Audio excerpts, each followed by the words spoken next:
Et pendant que j'étais malade, le Seigneur me disait, tu n'as pas à avoir peur de la mort. Amen. Parce qu'un jour tu mourras, tu n'as pas à avoir peur de la mort.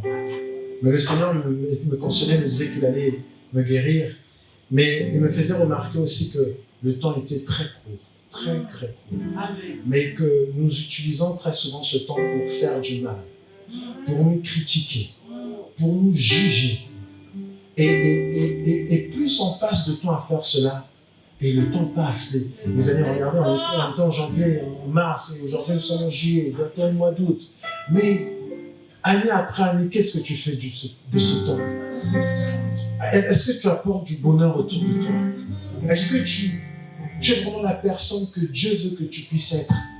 Est-ce que les gens, est-ce que tu es une bénédiction pour ceux qui sont autour de toi? Est-ce que le Seigneur se sert de toi pour faire du bien? Ou tu es toujours là, visage renfrogné, en train de bouder, de pester, de jamais être content, de critiquer, jamais rien ne va?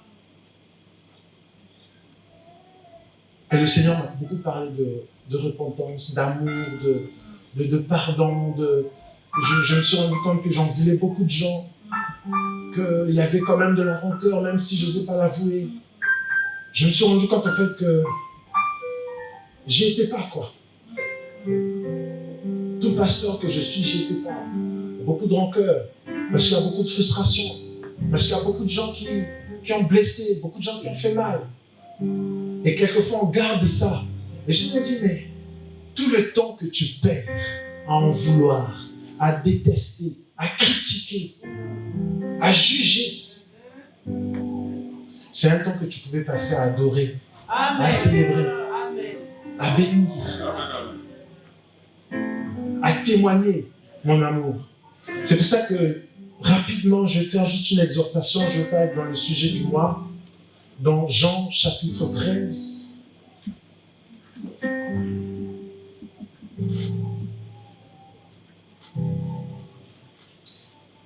À partir du verset 33 jusqu'au verset 34, nous allons honorer les Écritures. Jean chapitre 13, 33 jusqu'à 34. Nous lisons: mes petits enfants, je suis pour peu de temps encore avec vous. Vous me chercherez. Et comme j'ai dit aux Juifs, vous ne pouvez venir où je vais. Je vous le dis aussi maintenant, je vous donne un commandement nouveau. Aimez-vous les uns les autres, comme je vous ai aimé. Vous aussi, aimez-vous les uns les autres. Verset 35 qui dit: à ceux-ci, tous reconnaîtront que vous êtes mes disciples, si vous avez de l'amour les uns pour les autres. Amen. Amen. À ceux-ci, tous reconnaîtront que vous êtes mes disciples. Nous sommes nombreux à dire: comment on dira que ton Dieu est grand si tu n'es pas propriétaire, si tu n'as pas un gros 4x4? Comment on reconnaîtra que tu es fils du roi des rois si tu n'es pas marié, si tu n'as pas d'enfant, si tu n'as pas de travail? Mais là, le Seigneur dit: je vous donne un commandement nouveau. J'ai quand même l'impression que ce commandement n'existait pas. Pourtant, on savait déjà qu'il faut aimer son prochain. Mais lui dit: je vous donne un commandement nouveau. Et c'est par rapport à ce commandement qu'on reconnaîtra que nous sommes les disciples du Seigneur. En réalité, le Seigneur veut que nous soyons remplis d'amour. Maintenant, regardons comment nous passons nos journées, nos semaines. Le Seigneur m'a appris à apprécier chaque instant, chaque minute, chaque heure. Et regardons comment, bien que nous prétendons être chrétiens, fils de Dieu, nous avons tous les noms que nous nous donnons. Les élus de Dieu, les aimés de Dieu, les choisis de Dieu, les ceci de Dieu. Mais nos cœurs sont remplis de ronces, d'épines. Nous nous épions, nous nous calomnions, nous nous faisons du mal. Le diable n'a même pas besoin que ce soit les païens qui le fassent. Les chrétiens le font à la place des païens. On s'entre-déchire, on se hait. Je vois la haine dans les familles, je vois la haine dans l'assemblée, je vois la haine dans ce qu'on appelle le corps du Christ. Je vois la haine, je vois l'envie, je vois la défiance, je vois les messes basses. Je vois des complots, des conspirations. Je vois des faux témoignages. Je vois des crimes. Oui, des crimes, des empoisonnements.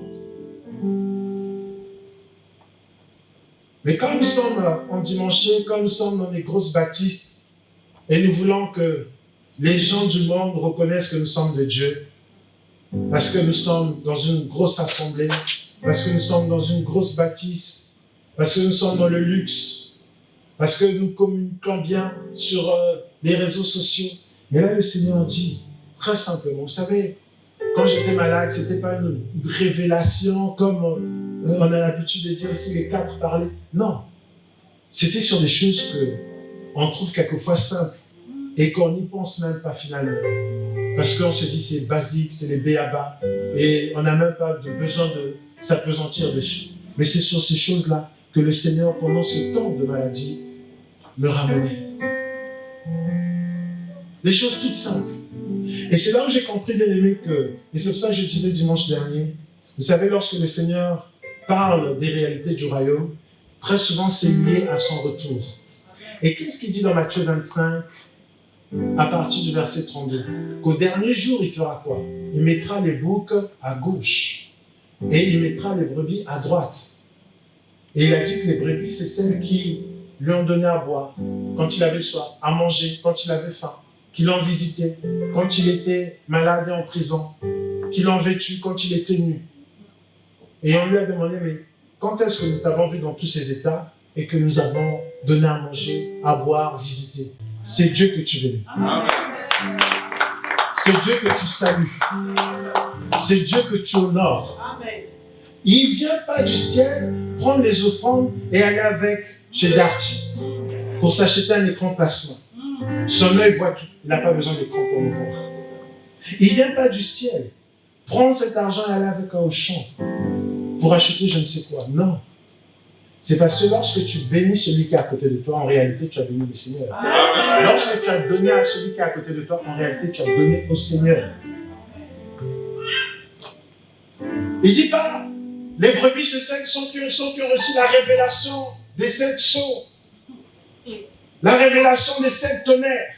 Il y a des gens qui sont impressionnés. Une fois, je me promenais, j'étais en Afrique, je crois que c'est l'année dernière ou il y a 2 ans. Je vois une assemblée, on avait marqué les yeux de l'Éternel. Le tabernacle, les yeux de l'Éternel. Le Seigneur n'est pas dans toutes ces choses qui impressionnent. Les grandes révélations de celui qui est à côté de toi, tu n'as pas voulu le bénir. Tu n'as pas voulu lui donner ton pain. Tu l'as laissé comme ça alors que tu pouvais lui prendre un ticket. Alors que tu pouvais partager ton repas avec lui. Alors que tu pouvais garder 5 € sur tes 10 € et donner 5 € à celui qui est avec toi. Dieu se réjouirait des actions comme ça. Nous sommes les champions, nous sommes les meilleurs. Et quand tu arrives, beaucoup d'indifférence. Nous sommes les champions, nous sommes les ceci et les cela. Quand tu arrives, beaucoup de dédain, beaucoup de mépris. Et on n'arrive plus à ce moment-là à s'identifier à Christ. Parce que Christ, quand il voyait les gens, la Bible dit qu'il était souvent ému de compassion. Alléluia. Et nous, quand nous voyons nos frères, nos sœurs, nous ne sommes pas émus du tout. Il n'a rien compris, voilà pourquoi il est comme ça. Il est bloqué, voilà pourquoi il a faim. Le démon de ceci, voilà pourquoi il n'est pas habillé, il n'est pas ceci, il n'est pas cela.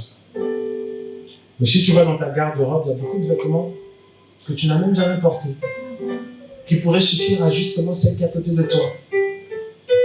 Et tu dis qu'elle est remplie de démons, de sécheresse, de blocage, et de ceci et de cela. C'est en ceci que tous reconnaîtront que vous êtes mes disciples. Comment as-tu voulu qu'on reconnaisse que tu es disciple du Seigneur? Alléluia. Il dit donc, je mettrai les boucs à gauche, les brebis à droite. Je disais, la droite, ce n'est pas une position simplement physique. La droite, c'est la gloire de Dieu. Quand on voit le psaume 118, il délivre par sa droite, il sauve par sa droite. En fait, la droite, c'est l'autorité pleine du Seigneur. C'est la toute-puissance du Seigneur. Voilà pourquoi, lorsque Étienne, dans Acte 7, 56, il dit, je vois le ciel ouvert Jésus debout à l'endroit de Dieu. Les gens disent, ils ont vu Dieu là, sur un trône, et Jésus juste à côté. Je dis, mais c'est une vision. Jésus est debout. Donc là, Jésus n'est pas comme l'agneau. Jésus est dans la toute gloire. Amen. Et lorsque il y avait 2 brigands crucifiés autour de lui, il y a un qui a dit, souviens-toi de moi lorsque tu viendras dans ta gloire. Yes. Et c'est à celui-là qu'il a dit, aujourd'hui même, tu seras avec moi dans le paradis. Et là, j'ai compris, bien-aimé dans le Seigneur, que celui qui a reconnu cela était à droite de Jésus. Alléluia. Amen. Il était à droite. Et ceux qui seront à droite, c'est ceux-là justement, qui sont dans cette disposition de cœur. Le Seigneur, par cet événement, veut nous montrer, bien-aimés, que nous devons cesser les gros discours, que nous devons cesser les impressions, mais que nous devons rentrer dans tout ce qui est simple. Les choses dans lesquelles le Seigneur nous attend. Réalise. Ça fait combien de temps que tu n'as pas partagé ton repas avec ton frère? Ça fait combien de temps que tu n'as pas partagé ton repas avec ta sœur? Ça fait combien de temps que tes prières, tes besoins, tes aspirations sont portées sur toi, rien que sur toi? Vous savez, un jour, je priais, il n'y a pas très longtemps, je m'étais dit, bon, je rentre en jeûne des prières, je vais jeûner, je vais prier, je vais passer du temps. Ça fait longtemps que j'ai passé du temps. Et j'ai commencé à prier, Seigneur, donne-nous ceci, Seigneur, bénis ceci, Seigneur, apporte ceci, Seigneur, accorde ceci. Et là, il y a comme une voix qui m'arrête, qui me dit, mais quand est-ce que tu vas rendre grâce à Dieu du fait que je vous ai tous épargnés? Tu réalises que vous n'avez perdu aucun? Et là, je me suis arrêté.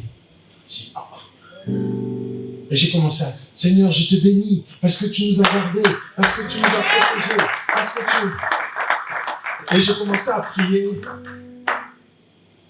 pour tous ceux qui veulent se marier, tous ceux qui veulent ceci, tellement que j'ai dit, toi tu vas te marier, toi tu vas, j'ai dit, ah ça me plaira, ça compte. Alors j'ai prié. Et le Seigneur me faisait encore remarquer. Donc, chaque fois que je priais, il y a une fois qui me disait, mais pourquoi tu pries comme ça? Pourquoi tu demandes ça? Même quand j'ai commencé à prier, pourquoi tu demandes? Et j'ai dit, Seigneur, je te bénis. Parce que tu m'as déjà donné ceci, tu m'as déjà donné ceci. Je te bénis parce que, en fait, le Seigneur veut que je l'adore. Alléluia. Je passe par une situation très difficile en ce moment. Et je dis, Seigneur, préserve-moi. Que dans cette période, que je ne tombe pas, que je ne fasse pas ceci. Il y a comme une voix qui vient me dire, pourquoi tu demandes ça? Tu as envie de paraître bien devant les gens? Tu penses que ceux qui tombent, tombent par eux-mêmes? Pourquoi tu as peur de tomber ou de ne pas tomber? Tu as béni simplement mon nom. Alléluia. Chaque fois que je voulais prier, il y avait cette voix qui venait. Je me suis dit, mais c'est le diable ou c'est Dieu qui me parle? Et le Seigneur voulait que je contemple sa gloire. Et à un moment, je me suis arrêté et il y a beaucoup de grâce et de bénédictions qui défilaient dans ma tête. Je me suis dit, waouh! Parce que tant que ça ne défile pas dans ta tête, tu ne te souviens pas que le Seigneur a déjà fait dans ta vie. Tu te précipites de demander beaucoup d'autres choses encore, sans apprécier déjà le Seigneur pour ce qu'il a fait. Amen. Et pour ce qu'il est même en train de faire pendant que tu pries. Pendant que je priais, je m'époumonnais, le Seigneur me rappelait, mais souviens-toi, tu n'avais même pas la force de parler. Il y a quelque temps, tu n'avais même pas la force de parler. Tu parlais comme un vieillard de je ne sais quel. Patience. On entendait à peine ce que je disais. Et là, maintenant, tu as la voix, tu veux tout de suite demander, tu veux tout de suite intercéder. Mais apprécie déjà le fait que tu es repris à la capacité de pouvoir parler. Et je me suis arrêté. Et toutes les grâces et les bénédictions du Seigneur commençaient à défiler. Et chaque fois qu'une pensée comme ça venait, j'ai dit, Seigneur, je te bénis pour ça. Seigneur, je te bénis pour ça aussi. Seigneur, je te... Du coup, il y a eu beaucoup de choses pour lesquelles je pouvais célébrer le Seigneur. Et je n'ai passé mon temps qu'à ça finalement. Alors que j'avais prévu impressionner le Seigneur, je dis, je vais passer 3 heures dans la prière non-stop. Ah, ça m'a chauffé. Figurez-vous que le Seigneur n'avait pas besoin de ça. Parce que ça n'impressionne pas le Seigneur.